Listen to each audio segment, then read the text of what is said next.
Modern Estetik Klinik memang pada pukul 1 siang waktu Indonesia Barat dari tim gabungan Pusat Laboratorium Forensik Mabes Polri bersama dengan Polres Metro Jakarta Selatan sedang melakukan olah TKP kedua karena memang sebelumnya telah dilakukan olah TKP pada hari Minggu dan sebelumnya olah TKP sedikit terhambat karena dari pihak tim gabungan penyidik masih menunggu gembok untuk membuka pagar tempat estetik klinik atau tempat saya berdiri saat ini.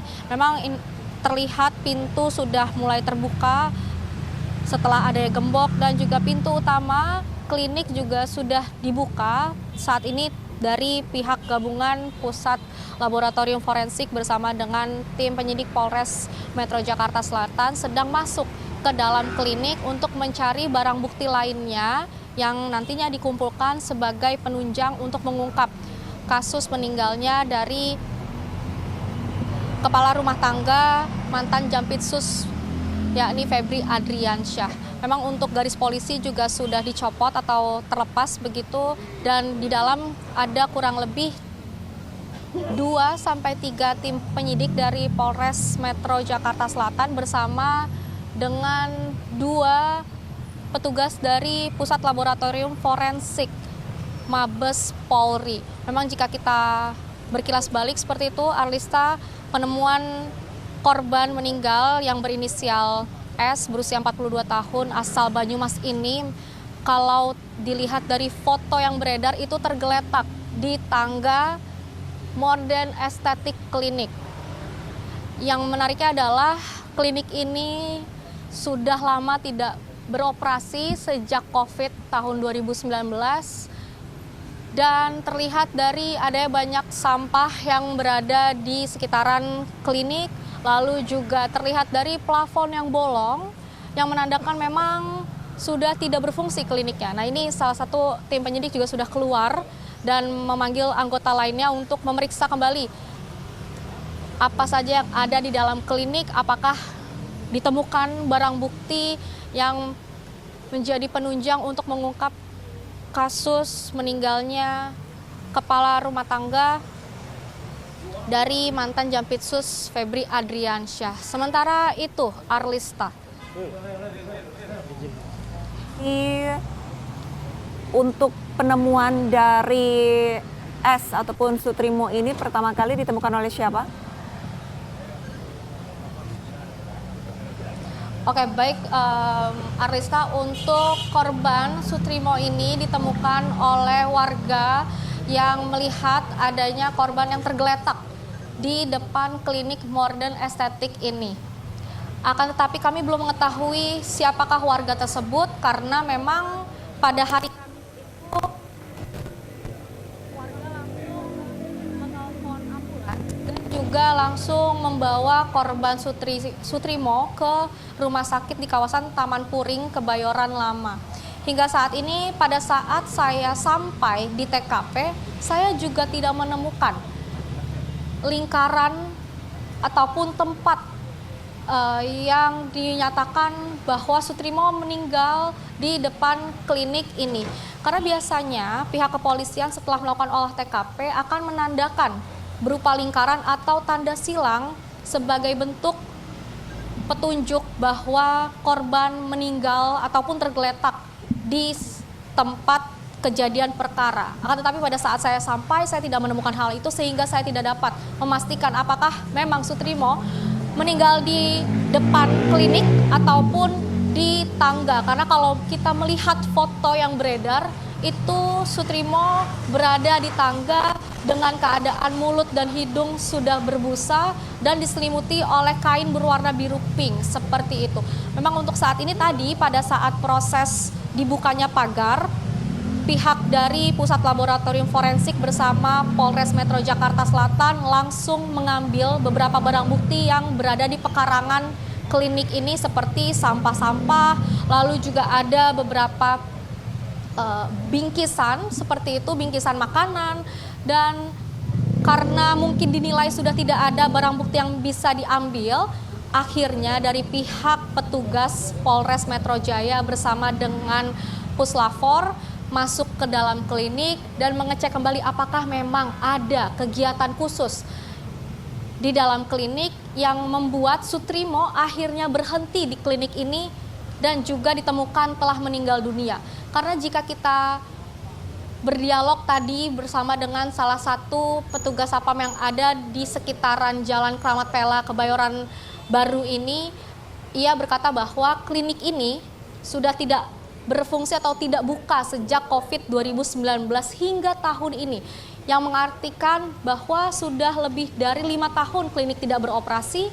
Namun bagaimana bisa akhirnya Sutrimo ditemukan di klinik ini dan juga tergeletak di tangga dengan keadaan hidung dan juga mulut berbusa. Hingga saat ini dari pihak kepolisian masih terus melakukan pengolahan TKP, mengumpulkan barang bukti, karena memang sebelumnya pihak kepolisian juga sudah melakukan TKP, akan tetapi mungkin dirasa barang bukti masih belum cukup terkumpul untuk mengungkap apa yang menjadi motif dan juga alasan ataupun akibat kematian dari Sutrimo yang berusia 42 tahun asal Banyumas yang diduga merupakan kepala rumah tangga dari mantan Jampitsus Febri Ardiansyah. Kea, Sementara itu Arlista. baik.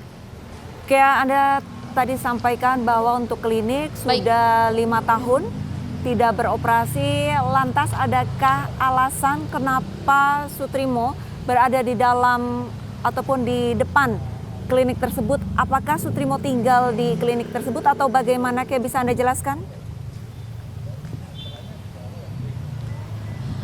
Baik Arlisa, ini memang pertanyaan yang menarik dan juga banyak sekali warga yang mempertanyakan hal ini.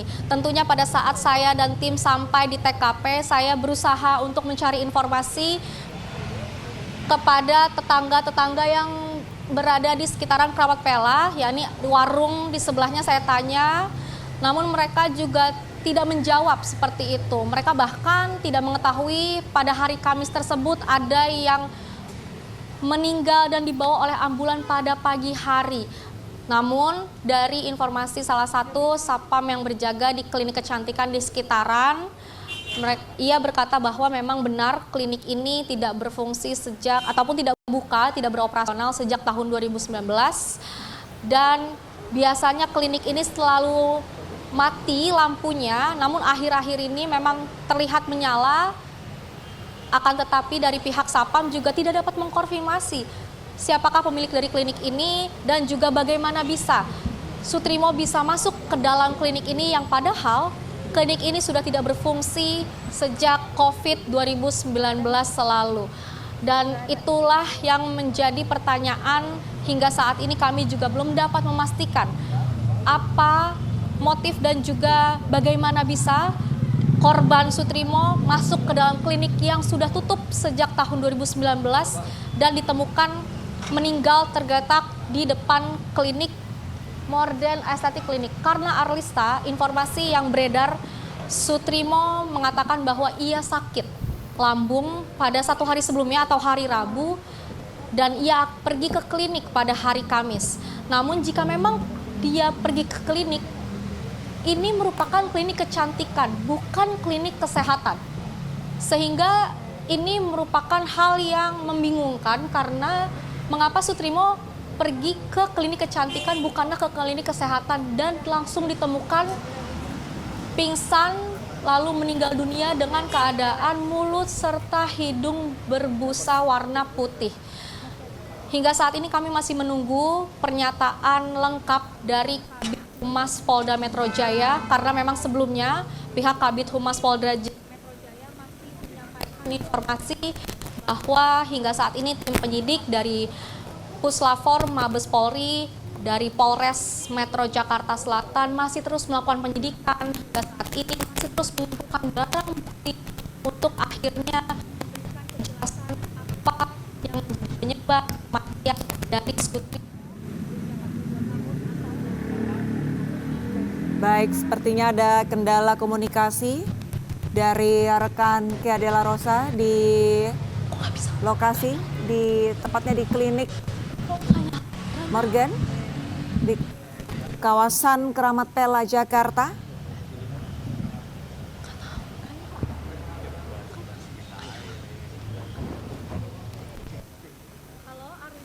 Anda mendengar suara saya? Pemirsa, pihak kepolisian buka suara terkait penemuan jenazah orang dekat ex-Jampitsus Febri Adriansyah. Polisi menyebut mengetahui informasi terkait peristiwa ini dari media sosial. Polisi pun tak menutup kemungkinan untuk melakukan ekshumasi bila hasil penyelidikan kematian korban dinyatakan tidak wajar. Kita menyampaikan bela sungkawa atas meninggalnya saudara S. Nah, Polda Metro Jaya itu mendapatkan informasi ini dari teman-teman media, dari informasi media online, adapun media sosial termasuk media TV yang menyampaikan adanya dugaan ataupun berita meninggalnya seseorang yang dianggap tidak wajar. Nah, Polda Metro Jaya pasti akan mendalami informasi sekecil apapun, apalagi terkait tentang hilangnya nyawa seseorang. Apakah itu wajar atau tidak wajar? Ini masih didalami. Pasti nanti kami akan sampaikan kepada teman-teman sekalian update terkini. Tapi yang paling utama adalah kami berterima kasih ada informasi ini berawal dari teman-teman media ataupun penggiat-penggiat media sosial. Sekecil apapun informasi pasti akan didalami oleh Polda Metro Jaya. Dan ini pasti harus ada profesionalitas, kehati-hatian, kita tetap menjunjung azas praduga tak bersalah. Pak, dari olah TKP yang ditemukan apa aja, Pak? Masih didalamin, makanya nanti kita melihat, karena selama ini beberapa waktu dari hari kemarin kita mendapatkan postingan-postingan foto, dokumen, ini kan harus ada pendalaman. Kita juga memberi ruang kepada keluarga korban yang masih dalam kondisi berduka. Dan kita juga memberikan himbauan, apabila memang keluarga korban merasa ada kejanggalan terhadap meninggalnya saudara S, ini bisa membuat laporan kepada Polda Metro Jaya. Dan ini lebih pro-justusianya lebih tepat, lebih enak untuk kita melakukan pendalaman. Sekarang belum ada laporan ya, kita kan sampaikan bahwa pihak keluarga masih berduka. Jadi kita harus bisa memisahkan antara proses penegakan hukum dengan empati yang diterima oleh pihak keluarga. CCTV-nya, Pak, udah disisir, Pak? CCTV kan kalau kita melakukan penyisiran dan segala macam itu kan harus ada legalitas. Pak, ketika ada Gitu. laporan, apakah ada kemungkinan ekshumasi, Pak? Ada korban ekshumasi, Pak? Ya, makanya ekshumasi itu dilakukan nanti apabila untuk menentukan kita mencari tahu akibat kematian seseorang. Nah, ini kan ada tahapan-tahapan. Kami akan menyampaikan pada teman-teman tahapan awal. Tadi ditanyakan, kita terima kasih ada informasi ini, tetapi ada tahapan selanjutnya. Nanti kami akan update kepada teman-teman. Itu ya? Sudah ada. Ya belum, kan kita masih mendalami itu. Pak, tapi kalau ekshumasi itu perlu persetujuan keluarga atau tidak?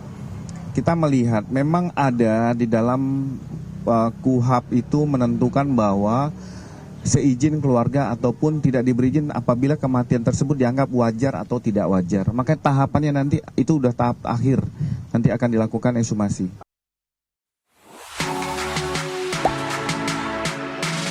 Gak sempet baca?